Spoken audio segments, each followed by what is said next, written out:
Minister. It's the India-Africa Summit, a mega diplomatic event taking place in Delhi. 54 African heads of state in the capital. What does that mean for diplomacy? What does that mean for security? That's another debate altogether. But Snigdha Basu reports from day one of that event. Day one of the India-Africa Summit, a pageant with over 200 delegates on their way to day-long discussions. The senior officials' meeting kicked off with a moment for the cameras. But the rest was behind closed doors, where issues from terrorism, clean energy, UNSC reform to food security were discussed. Seen as a major diplomatic push for India, the event is also about a little competition with China, which is hosting a similar summit in December. China come in Africa just to develop a human resource for himself first. But India, I think, tried to translate technique or skills for us. It's not the same way. China's trade with Africa is worth $200 billion till 2014, and India's trade with Africa is just $70 billion till 2014. The one thing about the Chinese is because they're so good at what they're doing in terms of infrastructure and making every little thing, when they decide to come to a country, they literally come with everything. I'd say the Chinese presence is more visible than the Indian presence.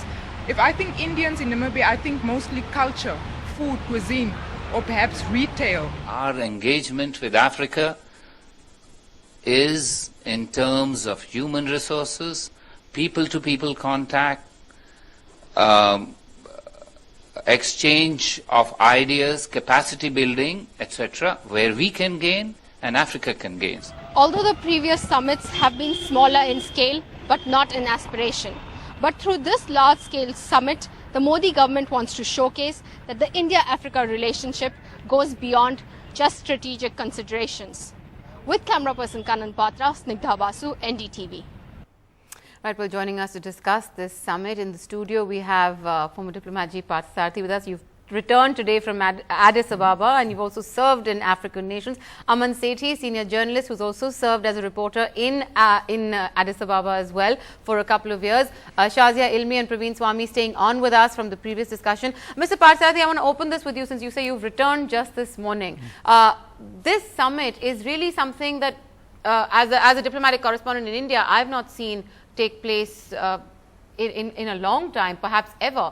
So many heads of state from African countries in one space in Delhi in a long, together. It's an evolutionary process. It started in 2008 in the India-Africa summits. Earlier, it was confined to 12 to 14 countries. Yeah. This time, it's more ambitious. It's 54. But I think the larger issue one needs to bear in mind is contemporary importance. We are seeing a world order where major economies, whether it's China or European Union, are lagging and slowing down. The largest growing markets are going to be Africa and Latin America. For us, it's the largest growing money is on our Indian Ocean shores. We have a security connection with them, and therefore cultivating them is very important. And this comparison with China is not a good thing to do. The Chinese have some USPs, which is infrastructure projects. Now, having served in Africa and having just come back from there, where we've just built an Indian company, the Kanori Industries have just built the first denim factory in India, in Africa. Others have done likewise, like many years ago, Walchans in sugar. So I think we should stop this competition business and concentrate on what wins us political goodwill compatible with our capacities. We have focused, as one of the African speakers said, largely on training Africans. We've had at certain stages from, say, Tanzania, 200 water resource engineers who've set up all the irrigation projects there. Indian assistance there is important in those terms. Yes, trade has gone up to $72 billion, which is more than our trade with China. Investments in Africa. But you're looking at a country versus a continent. Yes, but then they look at the size of China and the economic size. But this is a growing market and it's vast natural resources. As I said, leaving aside Ethiopia and so many other countries, most important contribution we made came during the last two summits, which was satellite linkages through Senegal to provide their schools and hospitals Okay. with direct links. Okay, Aman, I want to ask you as well, because one of the guests my colleague Snigdha spoke to said that, you know, when you think of China, you think of big infrastructure project. When you think of India, you think of culture, cuisine, the diaspora, because there's Indian diaspora in every corner of the continent, no matter which country you go to. How do you translate or cash in on that soft power that clearly Indians have generated? Well, I think there's a fundamentally different way in which the Chinese operate in Africa. So a lot of the infrastructure is by state-owned companies called parastatals, which means that they come with the kind of money that a government can put behind a company, and they take on accordingly very large projects. In India, it's largely private sector, which, I mean, I think one way of thinking about this in terms of even this kind of small culture, etc., is just to kind of look at some stats. And one way of thinking about it is that India primarily imports crude petroleum. That's like 35% of our imports from Africa, primarily from Nigeria. Yeah. India primarily exports processed petroleum. So I think there's a lot of, and if we look at Indian investment in Africa, it's quite minuscule. So if you look at, say, you know, the Prime Minister in his conversation with African editors said $50 billion of investment. But out of that, about 95% is money that's round-tripped through Mauritius. So about 45 billion out of that is perhaps Indian money that's gone to Mauritius and come back. So, you know, Mauritius is one of the largest investors in India, and Mauritius is also one of the largest destinations of Indian FDI going out. Right. So I think that gives us some sort of a pattern. So I think that the picture, I think what summits like this do is they generate good intergovernmental goodwill. But I think if you kind of look at the data and you kind of start opening it out, you realize these are 54 different countries. The engagement with each country is different. And I think that the picture is I think the way that a lot of these summits tend to work is they prioritize big projects and big money and big corporations, including Indian corporations. So they want market access, they want these kinds of things. The India story is largely kind of freelance traders and freelance operators. Which is what it has been consistently for generations. So it's pretty much still that. Except I think, to add to what he said, what we are doing by way of human resource development there is highly appreciated. Skills development. This is point one. The Chinese, let me put it to you this way, are looked at as being very mercantilist and racist, which we are not. They have had problems in the past because of that. So I would not like to get into this business because Africans are very sensitive to outside exploitation. Yeah. Go where you are naturally expected and wanted and make it a mutually beneficial affair. No free lunches. But that is the challenge, I think. Praveen, I want to bring you and Shazia into this as well. But Praveen Swami, first, one of the other issues that is going to be discussed at this summit, apart from the economics of it all, is also on security cooperation. We're looking at vast terror networks that have consistently been operating out of African nations. In your view, is this summit going to yield anything tangible when it comes to security cooperation? Well, India's big concern, of course, being security in the Indian Ocean. Piracy, for example, emanating from Somalia imposed enormous costs on the Indian Indian trade, with insurance premiums jacking up, with the cost of transiting cargo through the area jacking up. And the problem really is that India's armed forces aren't in a position as yet to become net providers of security for the entire region. That's a role that certainly many expect India to fulfill in the long term, but we're very far from there. On counterterrorism cooperation, yes, there are lots of problems in North Africa, in East Africa, which potentially impinge on Indian interests. But India's historically been very, very reluctant to get involved in things even much closer to our borders. Witness our reluctance to get involved in the multinational coalition now fighting against the Islamic State. I don't think there'll be any appetite in New Delhi for strategic involvement in other international coalitions involved in parts of Africa.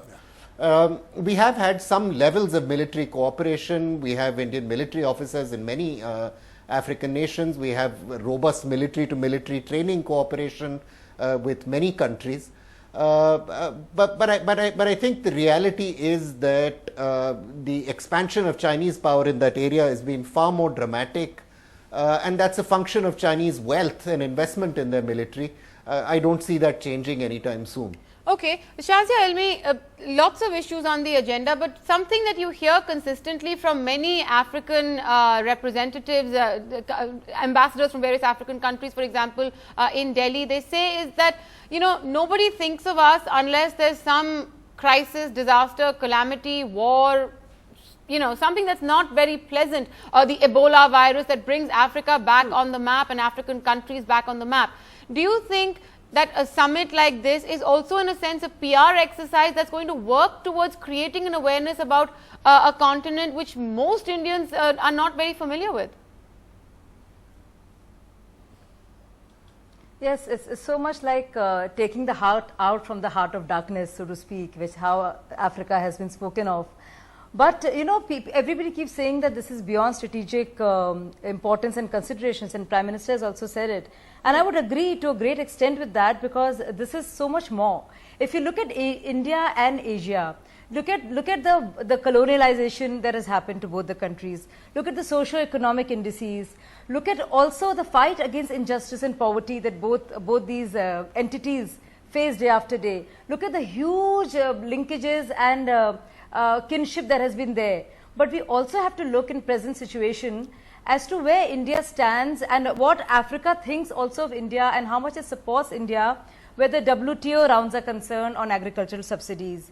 We also have to see what Africa views and what our African countries views, because the 40 heads of states are from 54 countries from Africa. Now this is a brilliant and a vast diplomatic outreach ever that has happened of this kind. Right. So imagine on something like TPP, you know, the Trans-Pacific Treaty, what do African nations feel? And also building institutions, capacity building, human resource development. So we're really buying into something which is to do with beyond strategic considerations, but also strategic considerations. Also investment in each other. And when there's a slowdown everywhere, in Europe particularly, India and Africa really should reach out more to each other and need each other much more than before. And also demographically, they have so much more in common in terms of youngsters and millennials ruling the roost and the market, so to speak, in years to come. All right, Shazia. Aman Sethi, Shazia is making an interesting point, which is that, you know, India also needs to see what's in it for us, so to speak, when it comes to engagement with these countries. So in your view, as somebody who's spent time there, a summit like this, what are we looking at? What is India looking at gaining from it? Because clearly you're not going to spend all this money and invite them if it's going to be coming to naught. Well, I don't think it's that much money if you look at it in terms of the way that money is spent. I think in terms of Indian strategic interests, so every time I've spoken to diplomats, they've spoken in precisely these kind of wishy-washy kind of ideas, right? And I suppose that's what diplomacy is, right? It's the PR of nation states. So it's basically spin in the hope that if we remain friends, then one day when I need to call on you, I will call on you. Yeah. So I don't think anyone can deny the value of such an exercise. I mean, that's something that I guess nation states do. I think that but as journalists and analysts, we're not bound by exactly these frameworks.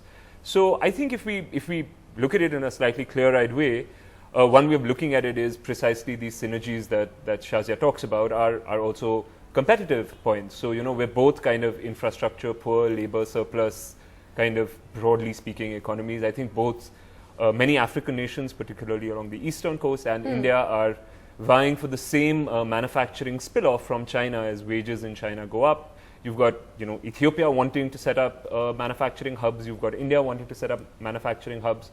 So I think it's a sort of delicate dance. So I don't understand how, and I'm genuinely befuddled when people say this is a win-win because we have identical strengths and identical weaknesses. This doesn't seem like a win-win, but I'm sure in a broader perspective one can put it that way. Mr. Parsad, a win-win is diplomatic waffle in a sense, isn't it?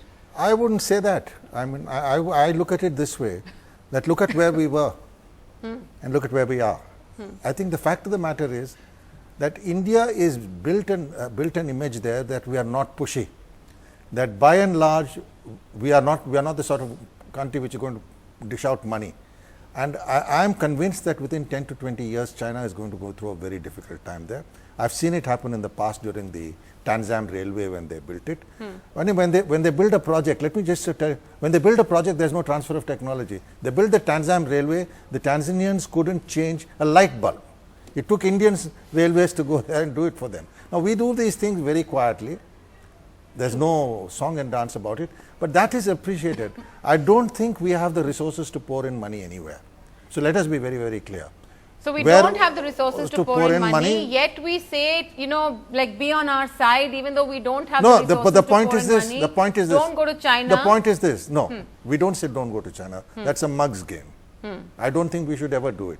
Never tell an African what he should do or not do. You know, we are never so tell anybody what they should do or not do. We know we are so patronizing.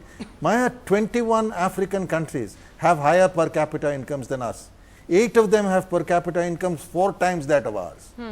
And there are about 30 or 35 functioning democracies in a form. So I think this business of being patronizing is something we should learn to get over. We still have a colonial hangover on that. But the fact of the matter is, it has been a quiet success story. 40 heads of state don't just land up in New Delhi to eat oranges and bananas. They come here because they expect something, and they have seen it twice over. So I think, as I said, in this summit, I would hope to see, as Shazia said, much more cooperation on WTO. Okay. Because we are facing serious challenges from the Trans-Pacific Partnership and others. Second, I think the fact of the matter is, the building of their capacities is something they greatly appreciate. Because it's done at no cost, it's done at something, we do it concessional, and sometimes we've even got third country funding for it. Okay. So I think, let's not have these ambitions of becoming a superpower, as so some minister here said, Chappan and Chati and all that. But let's be serious. There are limits to what we can do. And I think given this, over the years, we've done a good job, even with the previous government. But this, taking it to 54 is certainly good. Okay, all right. Well, we have 3 more days of this summit to go through, and lots of issues will probably come up. But thank you all very much for joining us on this discussion on the India-Africa Summit. It's kicked off today, a massive diplomatic exercise where, as we said, 54 countries being represented in New Delhi at the India-Africa Summit.